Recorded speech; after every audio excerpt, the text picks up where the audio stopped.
un exercice d'équation fonctionnelle, et souvent, je suis un peu en difficulté pour en trouver des nouveaux, un peu intéressants.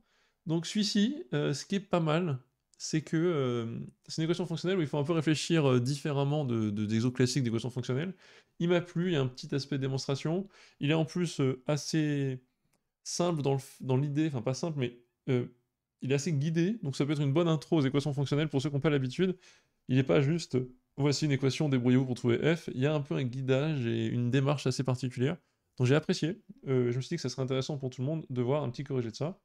On vous dit quoi? On veut trouver toutes les f de n dans n. Déjà très important ça, n dans n, ça veut dire que c'est vraiment que sur les antinaturels. Tels que, pour tous antinaturels n et m, f2, alors là bizarre en espèce de f rond f de f de n plus f de m égale n plus m. Ok. Supposons qu'on a une solution. Conditions nécessaires. Première étape, on va sûrement faire les conditions suffisantes à la fin. Et bien on va regarder. Petit 1a. Montrer que f de n égale f de m implique n égale m. Ça, si vous reconnaissez un petit peu, c'est la définition en fait d'être injective. Alors c'est pas avec des x et des y, mais bon, sur l'ensemble des antinaturels, ça correspond à peu près. On vous dit, montrer que ce truc-là est injectif. Bah, partons de ça. Alors prenons soit, on va partir sur soit nm, tel que, donc deux entiers, hein, a priori différents, hein, tel que n différent de m, ou deux entiers tout court, puis on va montrer qu'ils sont égaux si vous voulez, tel que f de n égale f de m. Alors, avec ce que j'ai là-haut, qu'est-ce que je peux écrire? F de, je peux faire dans l'équation de départ, bien sûr, on va les regarder dans l'équation qu'on a, bah, f de n plus f de m égale, bon bah, n plus 1, oui, devient, bah, ici en tout cas, devient égal f de n plus f de n. Bah, je peux remplacer un des deux, enfin, f de m par f de n, j'ai ça. Bah ça maintenant, je peux lui appliquer à nouveau, bah, je lui applique l'équation de départ. Je dis que quand j'ai f de f d'un entier plus f d'un entier, c'est égal à quoi? Bah, c'est égal à n plus n. Donc en fait, je mets ici la condition de départ, ce qui me donne accès à une autre expression. Et donc, de ces deux expressions, j'en déduis n plus m égale n plus n, donc n égale m. Super, c'est démontré. Voilà, ça se fait, c'est pas très compliqué, mais il faut bien le voir. Il faut passer du temps à bien comprendre quelle ligne est quelle ligne. Ça, c'est la ligne de définition pour tous les entiers n et m. Là-dedans, j'applique l'hypothèse de la question, et je réapplique ensuite à cette nouvelle configuration l'identité de départ. Et donc, ça me donne exactement l'identité que je veux. Donc, c'est un peu, voilà, il faut cadrer tout ça, ça peut être le bordel, mais vous comprenez, ça peut se faire. Montrer que, quel que soit n, 2f de n égale f de n-1 plus f de n plus 1. Alors, là, tout de suite, montrer ce truc-là, ça a l'air bizarre, mais moi, je repère tout de suite un 2f de n, que j'ai déjà vu ici. Je repère ensuite f de n-1 plus f de n plus 1. Ça a l'air d'être une valeur et une valeur. Bah, tout de suite, j'ai envie de dire, les gars, écoutez, je vais aller chercher, f de ça, quoi. Je vais chercher f de ça et voir ce que ça donne. Moi, j'ai f de 2f de n égale,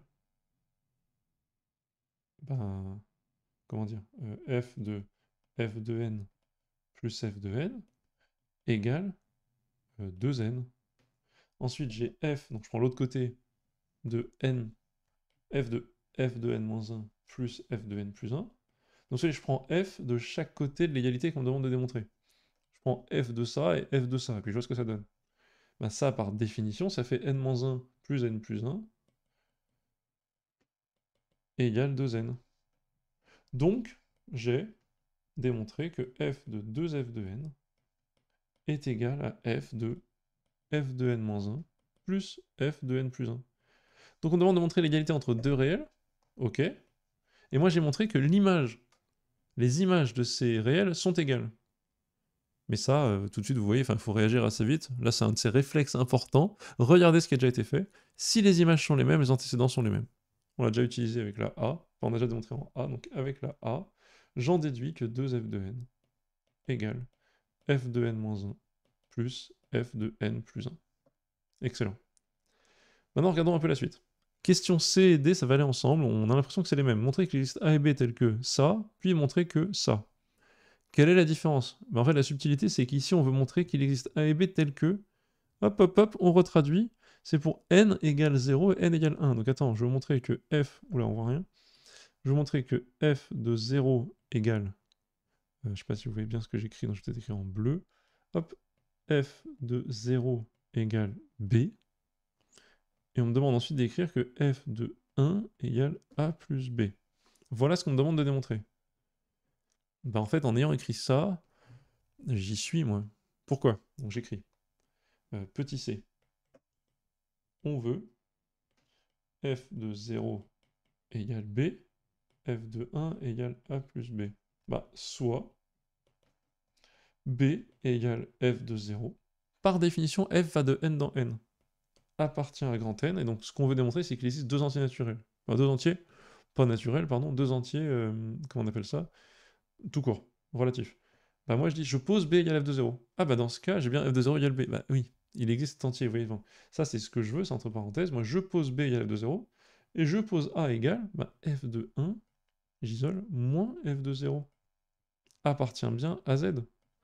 Pourquoi? Parce que f de 1 et f de 0 sont des entiers naturels, et quand je fais la différence, on est dans z. C'est bon.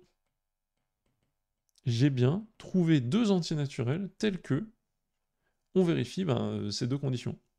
F de 1 vaut bien A plus B, F de 0 vaut bien B. C'est en fait très facile, mais il faut bien comprendre que c'est ça qu'on demande. On se rend compte qu'on peut poser A et B comme ça et qui vérifie la condition demandée. C'est faisable. C'est un peu la difficulté de l'exercice, je trouve, c'est cette question-là, qui peut être perturbante, on ne sait pas trop comment la prendre.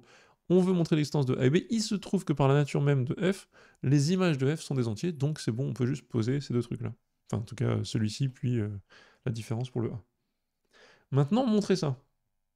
Bah, attendez, j'ai montré une propriété pour 0 et 1, j'ai une relation entre n plus 1, n-1, bah en fait ça c'est une récurrence. Quel type de récurrence? À vos stylos, à vos commentaires, récurrence double.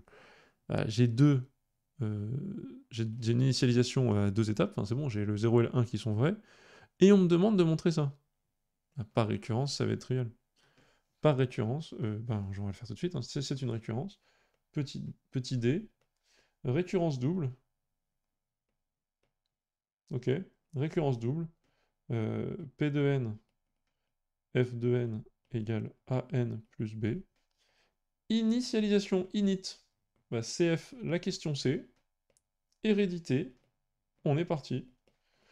On suppose que P, n-1, P de n sont vrais.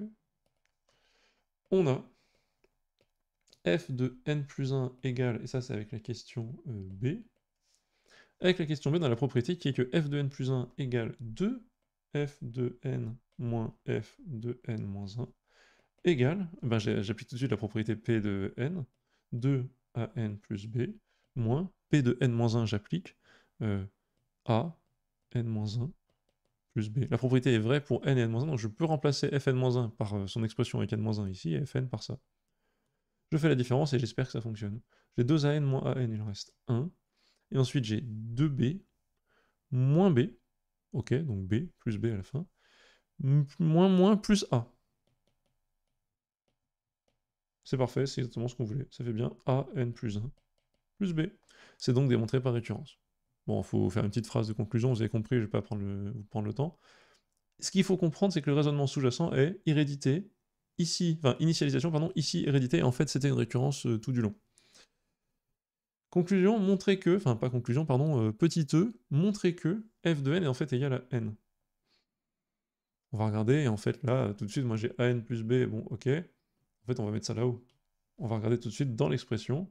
J'ai trouvé l'ensemble des candidats possibles qui sont an plus b, petit e, si on vérifie le truc, j'ai f de n plus f de m pour tout n, et tout m égale n plus m, si et seulement si, encore une fois c'est pour tout n, m, je vais pas le réécrire à chaque fois, j'ai f2, donc ça fait a fois n, donc cette fois-ci c'est f de n plus f de m, plus b égale n plus m.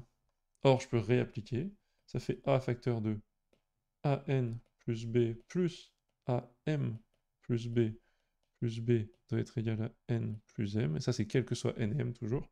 C'est le quel que soit n et m qui va être clé, hein, donc je le réécris, mais c'est une flemme de ma part de l'écrire à chaque fois. Oups, on voit pas très bien ce que j'écris, c'est pas très grave, je vais décaler un petit peu. Donc si et seulement si, on finit par écrire tous les a carré n, plus ensuite les a carré m, plus 2b, donc 2ab, plus B égale n plus m, quel que soit n et m. Ok, bon, c'était un peu relou. Quel que soit n et m, qu'est-ce que je fais? Si je prends m et n égale à 0, qu'est-ce que j'obtiens? N égale m égale 0. Merci les gars, je dégage tout. Il reste quoi? B, facteur de 2a plus 1, égale 0. A appartient à grand Z, donc il n'y a pas de 2a plus 1 égale 0. Donc c'est B qui est nul. Vous voyez, c'est un des deux qui est nul, mais vu que A peut pas être égal à moins 1,5, forcément B égale 0. Génial. Si B égale 0, qu'est-ce qui reste? Ensuite, je prends m égale 0. Ouais, si b égale 0, tout ça, ça dégage. Si je prends m égale 0 et n égale 1, j'obtiens. Donc, m égale 0, n égale 1, j'obtiens a carré égale 1. Donc, a égale 1 ou a égale moins 1. Ok, donc pour l'instant, j'ai deux choix. Et comment je fais pour conclure là-dessus? Je sais plus. Ah bah si, c'est facile. Bah, si a égale moins 1, f de n égale moins n appartient pas à grand N. Vous voyez ce que je veux dire? En gros, on avait dit que f c'est de n dans n, mais donc j'exclus ce truc-là. Ça c'est si n différent, dès que n différent de 0, celui. Dès que n différent de 0, en fait on n'est pas dans grand N. Donc seul candidat, f de n égale n. Donc si n est solution, enfin si f est solution, f de n égale n. Ça c'est la petite e. Conclure, bah, petit 2, c'est condition suffisante. Soit f de n égale n, S solution, et ben j'applique. Je peux dire que f de n plus f de m égale f de n plus m égale n plus m. Ok, je vérifie que cette condition nécessaire qu'on a trouvée, en faisant une condition suffisante dans l'autre sens, vérifie bien le problème. Ça marche, c'est très rapide, c'est cool. Beaucoup de petits raisonnements. C'est pour ça que j'adore cette question, donc j'essaie de conclure pour faire une vidéo de moins de 15 minutes. Petit raisonnement ici, relativement facile en jouant avec l'expression, mais faut pas se perdre, il faut bien comprendre la distinction entre cette égalité et celle-ci. Ensuite, ici, on repère qu'en fait, on va sûrement, vu qu'on a 2f de n, on peut s'aider du fait qu'on l'a vu ici. L'astuce, c'est de se dire qu'on va peut-être utiliser le truc dessus. Je prends f de ça, je vois que c'est la même chose, et donc la 1 permet de conclure sur les objets antécédents de base. Ça se fait en étant un peu adroit. Essayez de bien comprendre la question C, hein, j'essaie de l'expliquer. On cherche ces trucs-là. En fait, vu que f de 0 et f de 1 sont des entiers, en posant, je dis, un b qui est f de 0 et un a qui est f de 1 ou f de 0, c'est bon, j'ai les conditions demandées. C'est ça qu'il faut faire. Et c'est en fait une initialisation dans une récurrence qu'on retrouve dans la question D pour l'hérédité. Là, E, on exclut juste des cas. Donc on voit qu'on trouve très vite b égale 0, et puis on exclut le cas a égale moins 1, qui est une solution pas intéressante pour nous parce qu'elle ne répond pas à la condition du problème d'être entier naturel. Et la 2, c'est la condition suffisante. Tout ça, ça fait un bel exo, et je vous retrouve la semaine prochaine.